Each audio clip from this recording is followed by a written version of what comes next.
제58강 내려놓음이 사랑이다. 형제자매 여러분, 주님 안에서 평안하십니까? 저는 예수님의 사랑을 전달하는 사랑의 전도사 바나바 문입니다. 오늘은 내려놓음이 사랑이다 라는 제목으로 58번째 특강을 진행하고자 합니다.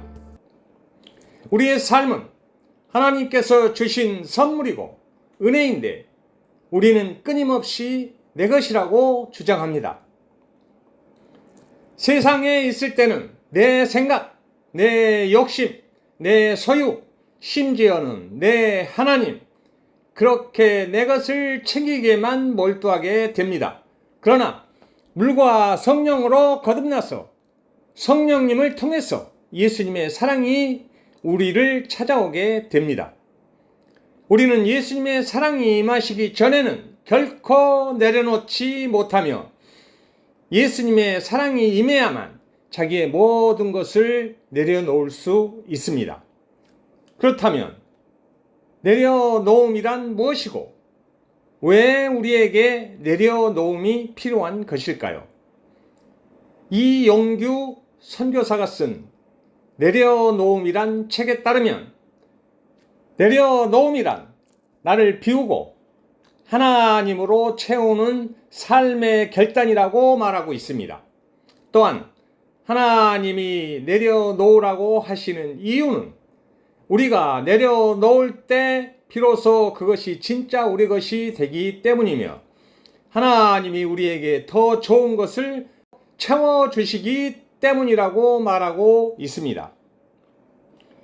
이용규 선교사는 하나님 한 분만으로 만족한다고 고백하며 몽골을 선택한 하버드 박사 출신 평신도 선교사입니다. 그는 몽골에서 아내와 두 자녀 동현, 서현과 함께 몽골 국제대학교 역사 교수로 몽골 2대 교회의 평신도 목회자로 사역하였습니다. 현재는 인도네시아에서 한동 대학과 같은 학교를 지으며 선교를 준비하고 있습니다. 그는 이 책에서 자신의 것을 내려놓게 된 과정과 그것을 내려놓은 후에 나타난 하나님의 역사하심에 대해 나누고 있습니다. 그는 미국 유학생활과 몽골 선교 사역을 통해 하나님께 하나씩 내려놓는 삶을 살았다고 말하고 있습니다. 가정, 학교, 교회 등의 일상 속에서 그는 자신의 것을 비웠을 때 온전히 하나님께서 채우시는 역사를 경험했다고 말합니다. 그는 자신의 빈 마음을 하나님으로 채울 때 비로소 행복할 수 있다고 말하고 있습니다. 그러나 저는 그의 논리에 반론을 제기하고자 하는데 내려놓음의 순서가 틀렸다는 것입니다.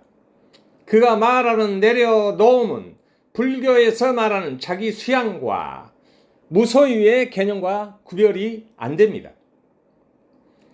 내려놓으니까 하나님의 은혜가 임하는 것이 아니라 물과 성령으로 거듭나니까 내려놓게 된다는 원리를 간과한 것입니다.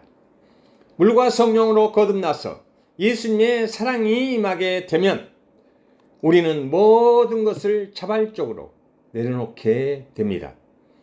우리는 거듭나기 전에는 결코 내려놓을 수 없으며 자의적으로 내려놓는 것이 불가능합니다. 이용규 선교사는 내려놓으니까 채워주시더라고 말하지만 예수님의 사랑이 임해야지만 본인의 의지와 상관없이 모든 것을 내려놓을 수 있게 되는 것입니다. 예수님의 사랑이 임하기 전에는 결코 내려놓을 수가 없습니다. 물과 성령으로 거듭나서 자기를 부인하고 자기 십자가를 지고 예수님을 따라갈 때 비로소 내려놓을 수 있는 것입니다. 나의 겉사람을 죽이고 나의 정욕과 탐심을 십자가에 못 박아야만 나를 깨끗이 비우고 세상 욕심을 다 버리게 되는 것입니다. 나의 의지와 노력으로 내려놓는 것은 불가능합니다. 내가 죽고 예수 그리스도로 살아갈 때 비로소 나의 모든 것을 내려놓을 수 있게 되는 것입니다. 이렇게 내가 죽고 정욕과 탐심을 내려놓게 되면 하나씩 점차 예수님의 사랑으로 채워가는 삶을 살아가게 됩니다. 돈도 내 것이 아니고 집도 내 것이 아니며 자녀들도 내 것이 아니고 심지어는 나조차도 나의 것이 아님을 고백하게 되는 것입니다. 참으로 놀라운 일입니다. 세상을 바라보는 시각이 달라지는 것입니다. 무엇이든 값없이 줄 수 있는 풍성함과 여유로움이 생기며 심지어는 목숨까지도 주를 위하여 내놓을 수 있는 순교자적 신앙을 갖게 되는 것입니다. 예수님의 사랑은 일등주의와 율법주의, 만몬주의도 내려놓게 합니다. 일등주의가 무엇입니까? 매사에 최고가 되려고 하는 것입니다. 세상 속에 있는 우리는 지고는 못 삽니다. 공부도 1등을 해야 하며 사업도 1등을 해야 합니다. 신앙도 1등을 해야 하며 기도도 내가 제일 많이 해야 합니다.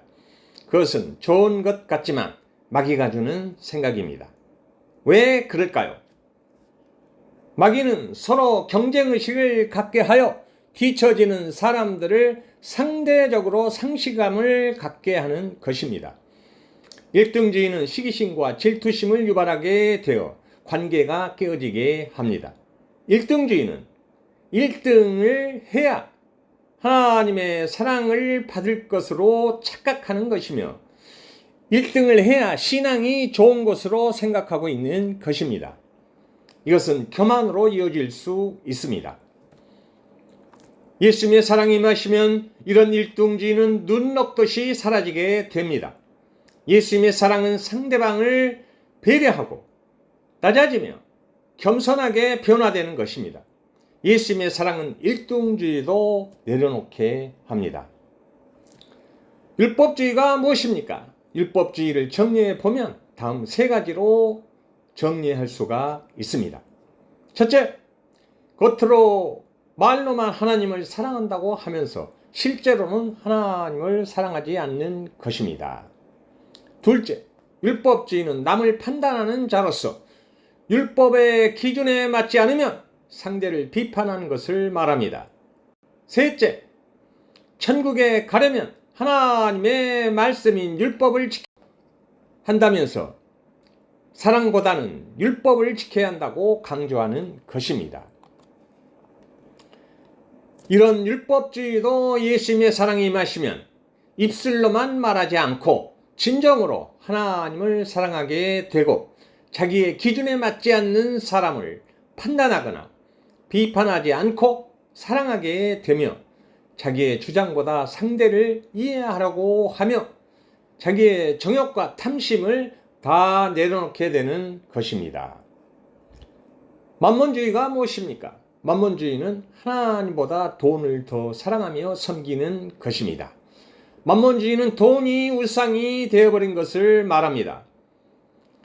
예수님은 보물이 있는 곳에 내 마음도 있다고 말씀하셨는데 돈을 사랑하는 것이 일만하게 뿌리가 되는 것입니다.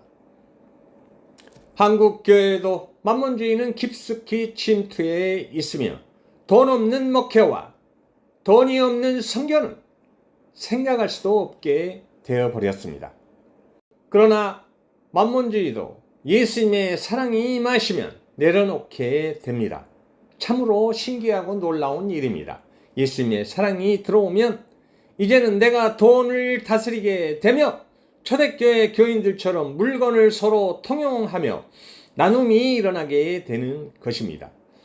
내 것을 결코 내 것으로 여기지 아니하며 주위에 가난한 사람과 어려운 사람이 보이기 시작하며 그들을 도와주게 됩니다.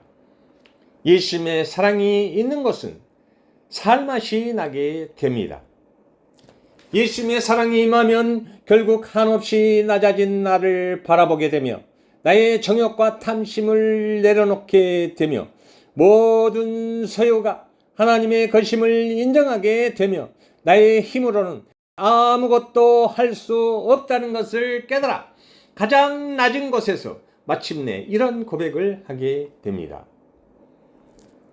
예수님, 나는 주님 한 분만으로 만족합니다. 주님이 나를 사랑한 것 같이 나도 형제 자매를 사랑합니다. 주님 때문에 범사에 감사와 기쁨이 넘치나이다. 이제 내 속에 있는 욕심 많은 나를 내려놓게 하시고 당신의 그 깊고 오묘한 사랑 속으로 빠져들게 하옵소서. 이런 고백을 하고 나면 온 세상이 아름답게 보입니다. 숲풀도 아름답고 나무도 아름답고 공중 나는 새들도 아름답게 보입니다. 모든 사람들이 다 사랑스러워 보입니다. 미운 사람 사랑스러워집니다. 형제 자매를 사랑하게 되며 예수님을 사랑하게 됩니다. 온 마음과 청성을 다해 예수님을 사랑하게 됩니다. 이와 같이 내려놓는 것이 사랑입니다. 이상으로 58번째 특강을 마치도록 하겠습니다. 형제자매 여러분, 그리스도 예수 안에서 여러분을 사랑합니다. 할렐루야.